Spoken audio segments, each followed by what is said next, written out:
Hello and welcome back to another Gunpla review. Today we're taking a look at the high-grade Universal Century Hyaku Shiki Revive. Technically, this is the prototype to the Zeta Gundam. Well, it's a modified Delta Gundam, which was a prototype of the Zeta Gundam, but yeah, when you look at this, you can actually see a lot of Gundam in it. The gold really hides how much of a Gundam this thing is. But anyway, let's start off this review, as always, by taking a look at the articulation. Okay, getting into the articulation, the head, as usual, is on a ball joint. It's a little bit tight, but you can get very nice movement out of the head. I'm going to have to be careful with that, huh? Pretty much a full rotation, though, yeah, it comes down kind of far, so you probably am not going to get much further than that.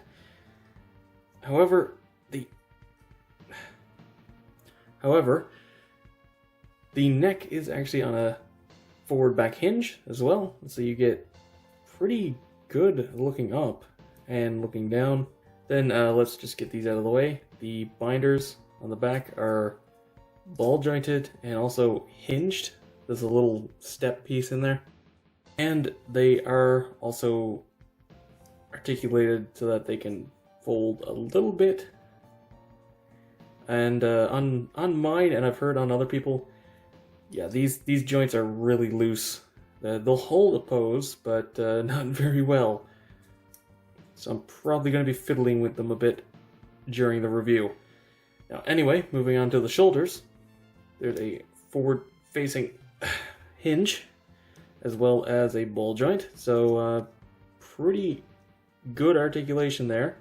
Also, the shoulder can hinge out, and this little armor piece gets out of the way so it can get a full 90 degrees out to the side. There's a rotation at the bicep, and then a double, you have to bend this one first, double jointed elbow for pretty much a full bend. And the hand, as always, is on a ball joint. Now, the waist is the fairly standard stacked ball joint system, though I'm going to be honest, I can't really get much movement out of the top one, which is kind of standard for these. You get a little bit more of a hinge forward, but yeah, when it comes to side, you're not getting much, and there's pretty much nothing to the back. That said, the actual waist rotation is fine. You can get... Why do I get the feeling this is going to be an annoying review? But yeah, the waist is fine. Now moving on to the skirts. The front skirts are ball jointed, and you do have to separate them, but it's very simple. The side skirts are just pegged on with an upwards hinge. They get a little bit of forward and back, though this little blue piece here kind of gets in the way. Back skirt is solid. That's pretty standard for high grades. Also, I always forget this. 3mm stand hole right there. Usually it's fairly obvious, so I don't really feel the need to point it out, but I probably should anyway. But yeah, universal joints for the hips. Not quite a full splits just because of the armor, but you don't really need it. So yeah, pretty good kick out to the front. Don't really have to worry about that. Skirts don't get in the way. And yeah, not exactly a full rotation out to the side. You only get about that much, but I don't think you really need more than that, to be honest. The knee gets a almost full bend. That's pretty good. And the ankle has pretty good movement too, honestly. You don't really have much limitations going on there. So aside from the looseness on these binders out of box, which I'm going to have to fix at some point, I don't really have any complaints about the articulation. This thing is well articulated. And getting into accessories, let's start off, as always, with the sticker sheets, and by extension, color correction. Now, this kit actually comes with 2 sticker sheets, one being the clear back style and one being foil stickers. Clear ones, pretty obviously, are the 100 symbols on the shoulders, and you actually get 4, which is nice. These don't look amazing, but yeah, good luck painting it. And honestly, the slight whiteness to the plastic on them is way less noticeable in person. For some reason, it's getting picked up a lot on camera. It doesn't look nearly that bad. Aside from that, the stickers are actually pretty minimal. Like half this sheet is just for the eyes. And yeah, one of these bits is for the front head camera. The one in the middle is for the camera on the back of the head. The other one is for the weapon camera. And aside from that, it's just for the eyes, and these ones are for these little triangles on the shoulders.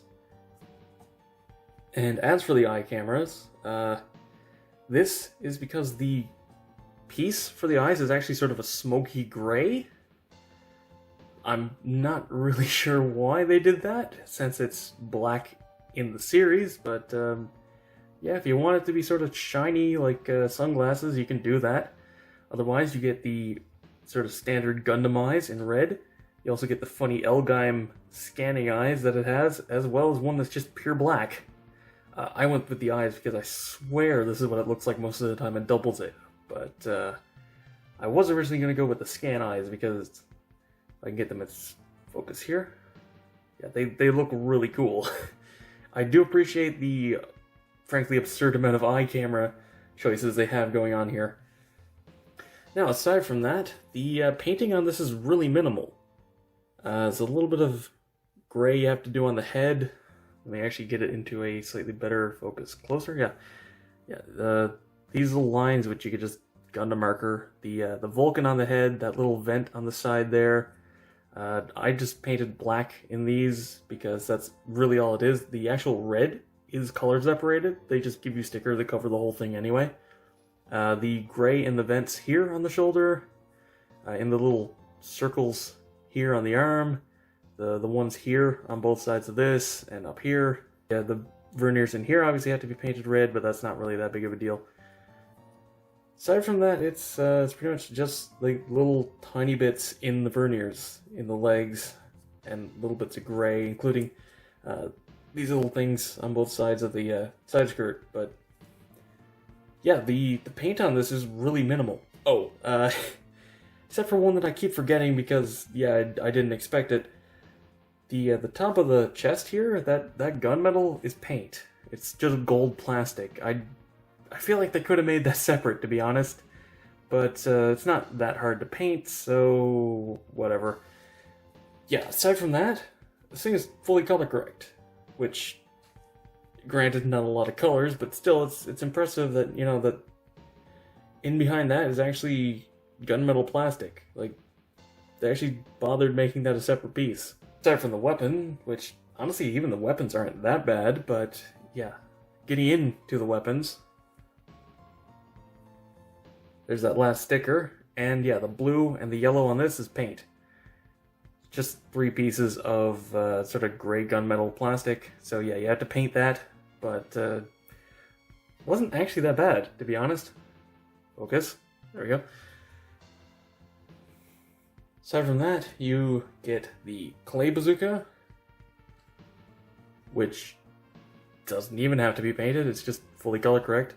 I will say I did top coat both of these with a matte top coat. It was mostly just to protect the paint, but also if you look on the painted model, it's a very slightly lighter gray, and the top coat basically did that. Otherwise, you get 2 sets of hands, closed fists, as well as holding hands, and yeah, these weapons just fit into the hands pretty well, honestly. They're nice and tight. Also, the clay bazooka can actually fold up and store on the backpack, which is a nice touch. And the beam sabers are back here, as you could tell, because one of them fell off earlier. And these fit into the hands nice and tight. They don't go anywhere. And you do get yellow beam saber effects for them. And yeah, not much to say. And as for a quick size comparison, the Hyaku Shiki is decently tall, though that may be slightly because of how skinny it is, it makes it look a bit taller. That said, it is still taller than the average Federation suit. It's not massive or anything, but it is a fairly sizable suit. So, to wrap this review up, the Hyaku Shiki Revive is an excellent kit. This thing does a lot of things right. The gold is mostly undergated, by the way, so you really don't have to clean up that much, meaning it goes together pretty quickly. There's almost no seam lines, even the ones that are here aren't really that noticeable, and the gold plastic they used looks amazing. Granted, that's definitely helped by the undergating, but yeah, this looks really, really good. It is the, glitter gold that pretty much every company uses, but I mean, it looks nice. There's not too many notable swirly things going on with it, and it is the perfect color. It's a nice mix between proper shiny gold and the sort of yellow that it is in the animation. They really nailed the look of the gold on this. Really, I only have two complaints. One, man, the binders have some weird tolerance issues going on. The ball joints especially, but also the pegs rotate really easily. I don't know why that connection there is loose. It shouldn't be so loose. Thankfully, it's not hard to fix that, but still, it's a weird thing to have to deal with out of box. Other than that, I just kind of wish it had more hand options, which is something I complain about a lot when it comes to high grades, because I just want open hands. Anyway, that's not a big deal. It's just, yeah, I would like more hand options. But yeah, aside from that, if you have any interest in getting a Hyaku Shiki, this is definitely the one to get. In my opinion, best colors. It has great articulation, and because of the undergating, the cleanup's a breeze. I managed to get this built in one day, and most of my builds this year have taken almost a week. Highly recommended. Pick this up. You won't be disappointed. But anyway, that's been all for this review. Thank you very much for watching.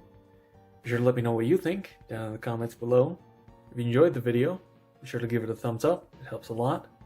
Subscribe for future reviews and watch my backlog. Go follow me on Twitter for updates, and consider supporting me on Patreon so I can keep bringing you reviews, just like this one. And as always, until next time, happy building.